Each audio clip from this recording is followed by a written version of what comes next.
At what point is a protest no longer protest? I've been thinking about this for the last sort of 24, 36 hours as the protests in London have sort of gathered pace. But like the big sort of source of contention at the moment appears to be the Free Palestine marches, the marches in support of Gaza. A lot of people saying, oh, well, they're waving these Palestinian flags. That means like they're trying to intimidate Jews. And if you're trying to intimidate Jews, obviously that's anti-Semitic. But then you go a bit deeper and you're like, well, no, hang on. Like, they should be able to protest. They should be able to say, look what's happening in Gaza. Look what's happening in the West Bank. How can you support that? We should free Palestine. We should recognise the suffering of these people, both now and historically. But then you get sort of retort, don't you, where people go, well, they're talking about jihad. They're saying about wiping Israel off the face of the earth. How could you support that?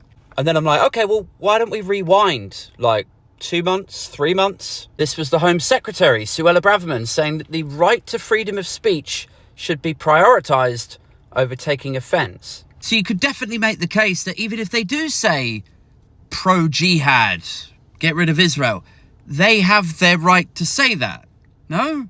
Like, surely in the context of this statement by Suella Braverman from a few months ago, you could say, look, they have a right to say whatever they like, and that trumps your right to be offended by it. And yet this morning we have reports that Suella Braverman herself wants a private meeting with the commissioner of the Metropolitan Police to go, why aren't you arresting these people? Like, if I was him, I'd be like, well, you said, like, a matter of weeks ago, you said it's fine, like, freedom of speech over the right to be offended. Now, if you peel it back a little bit further and you say, okay, well, look, jihad, being pro-jihad, that is tantamount to inciting political violence, to inciting terrorism. So that makes it a bit different. But then, you know, not to generalise, but these are typically the same sort of person who would trivialise Donald Trump inciting riots. You know, like, oh, well, he's got a right to say whatever he likes. Well, that is interesting. Like, he's got a right to say whatever he likes, whatever the murderous consequences. And yet,